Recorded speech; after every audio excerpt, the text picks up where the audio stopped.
los amantes y curiosos de la historia. Bienvenidos a mi canal. Hoy os traigo la vida de Jacobo de la Cloche. Él fue un supuesto hijo natural que tuvo el rey Carlos II de Inglaterra durante su adolescencia, siendo considerado por algunos como el primer hijo legítimo que tuvo dicho rey. Pero la vida de este hombre estaría rodeada de misterio y de leyendas, dudándose si realmente fue hijo del monarca o solo un simple estafador. Esta biografía es realizada por petición de Irene Azuaje, Martín Tello y Harold Quintero. Jacobo de la Cloche Thibault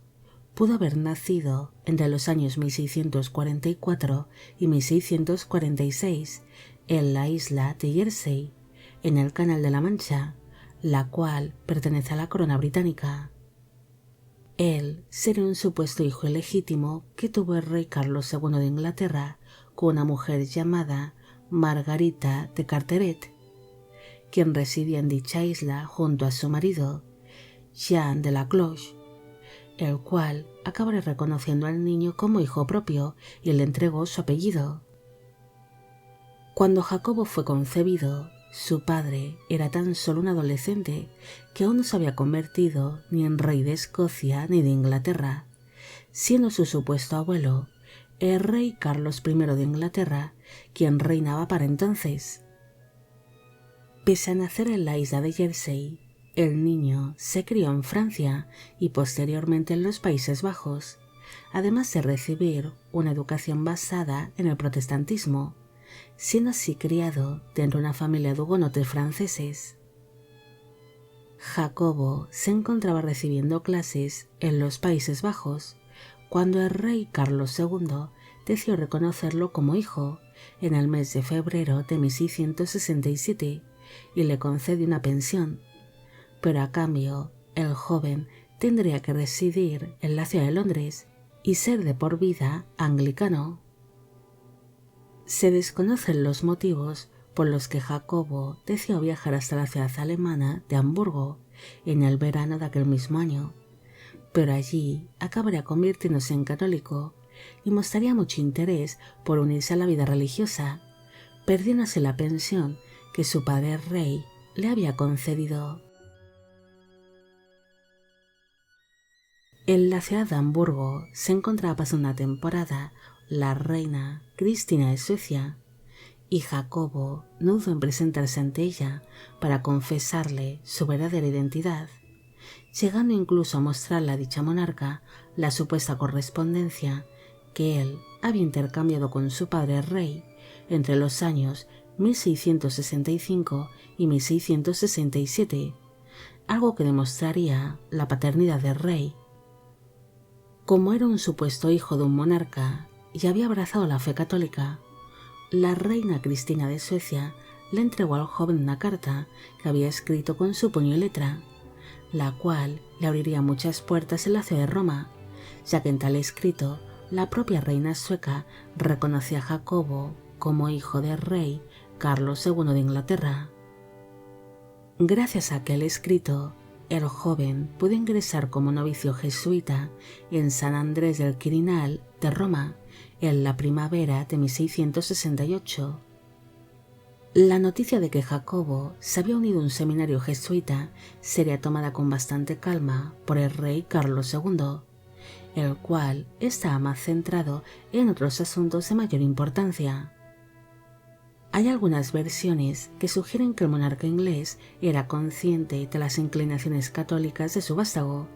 y que en cierta manera las respetó, pese a que en un principio le obligó a ser anglicano y a residir en la ciudad de Londres.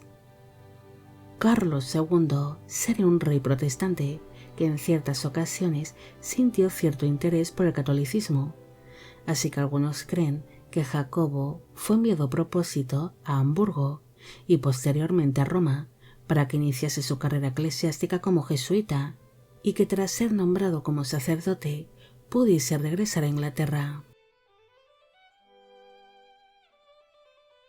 Durante su estancia en Roma, Jacobo levantó ciertas sospechas entre los demás miembros del seminario y otros jesuitas.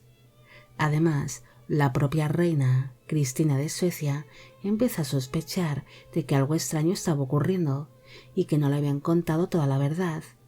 debido a que el padre Oliba, que era quien mandaba en aquella orden jesuita de Roma, se había convertido en el protector de Jacobo e intercambiaba personalmente cartas con el rey Carlos II de Inglaterra, donde el propio monarca supuestamente pedía al sacerdote que se apresurasen a darle las órdenes sacerdotales a su vástago, además de reconocer que no se oponía a que éste abrazase el catolicismo. Según se cuenta, Carlos II estaba encantado con su hijo,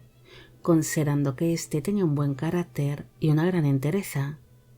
Por esta razón, empezó a idear la manera de reconocerlo como su heredero, pese a ser un bastardo,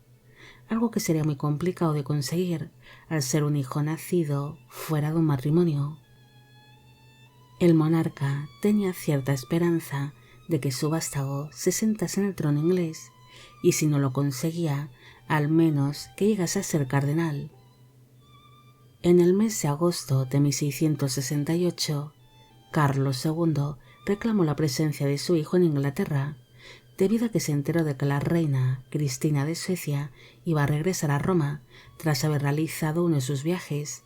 y dicha reina se había vuelto una mujer un tanto molesta tanto para el rey como para el padre Oliba,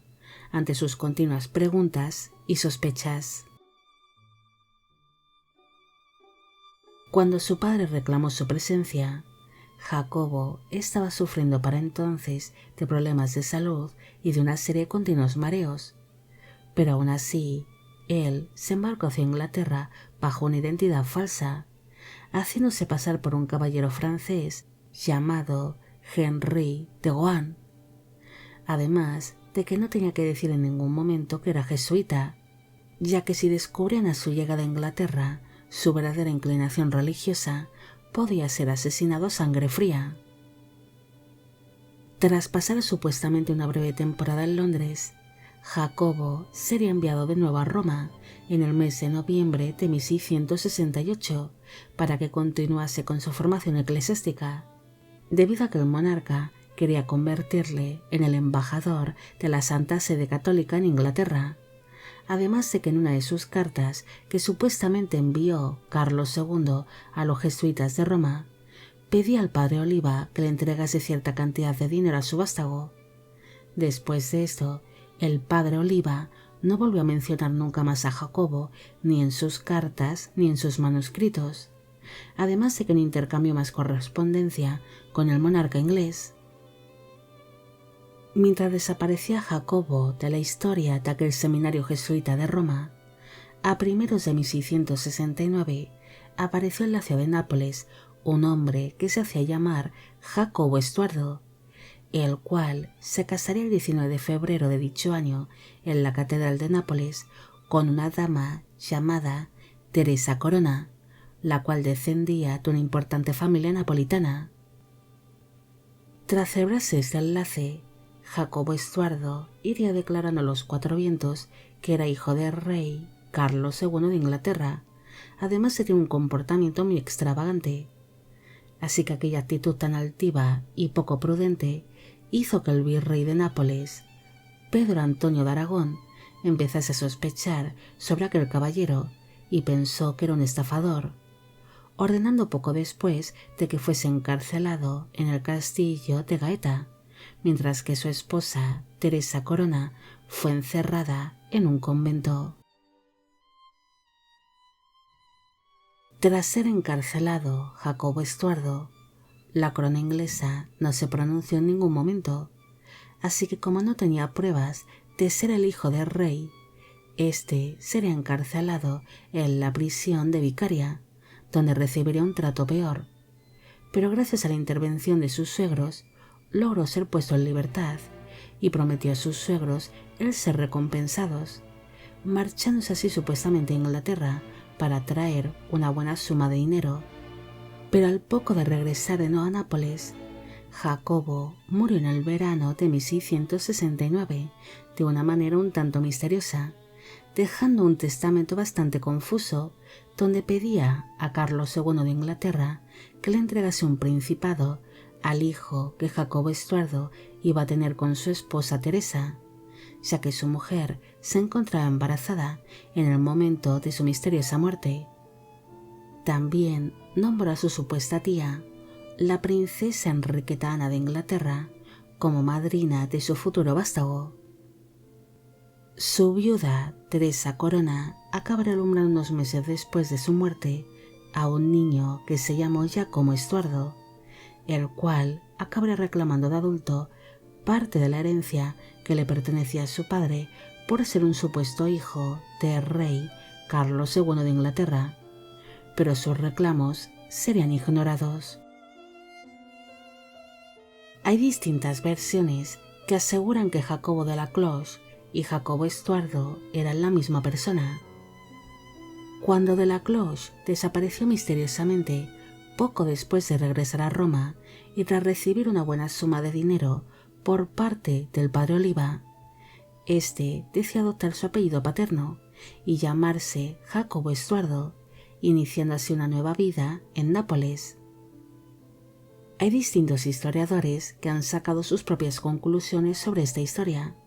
Algunos creen que Jacobo no era más que un estafador que asumió la identidad del supuesto hijo que tuvo Carlos II de Inglaterra con Margarita de Carteret en la isla de Jersey, suplantando así su identidad, dedicándose a estafar con cartas falsas a todo el mundo para conseguir sus propósitos, engañando de esta manera a la reina Cristina de Suecia y al padre Oliva, sacándole así dinero a la orden de los jesuitas. Después haría lo mismo en Nápoles, intentando conseguir allí nuevas víctimas a las que estafar, pero acabaría muriendo misteriosamente a causa de un posible ajuste de cuentas. Algunos historiadores creen que son falsas las cartas que supuestamente intercambió Carlos II de Inglaterra con el padre Oliva, siendo muy posible que tales cartas fuesen escritas por el propio Jacobo, quien se hacía pasar por el monarca inglés para sacarle dinero al sacerdote. Otros historiadores creen que Jacobo sí fue hijo de Carlos II y que éste había sido enviado realmente a Roma para convertirse en representante de la Santa Sede Católica en Inglaterra. Pero Jacobo se acabaría convirtiendo en un problema para la nobleza y para la política inglesa por sus creencias católicas. Así que cuando se disponía a regresar a Roma tras su estancia en Inglaterra, él haría una escala en Francia como enviado de su padre para negociar el Tratado de Dover, pero allí sería detenido y encarcelado, convirtiéndose así en el misterioso preso francés conocido como el hombre de la máscara de hierro, siendo después la historia de Jacobo Estuardo de Nápoles inventada por el propio gobierno inglés para dar una explicación a la misteriosa desaparición del hijo de Carlos II, pero que en verdad pasaría el resto de su vida encarcelado en Francia como el hombre de la máscara de hierro. Bueno amigos, llegamos al final de la vida de Jacobo de la Cloche. Espero que os haya gustado esta historia y espero que todos los que me pedisteis que hiciese un vídeo sobre él también. Como siempre, agradeceros todo el apoyo que recibe el canal. Mil gracias por ver los vídeos que iba realizando y quisiera agradeceros de corazón el que formáis parte de Biopic Channel. Hoy me gustaría saber qué os ha parecido esta historia y cuál es vuestra opinión sobre este personaje. ¿Fue realmente hijo del rey o solo un estafador? Y con esto me despido. Hasta la próxima.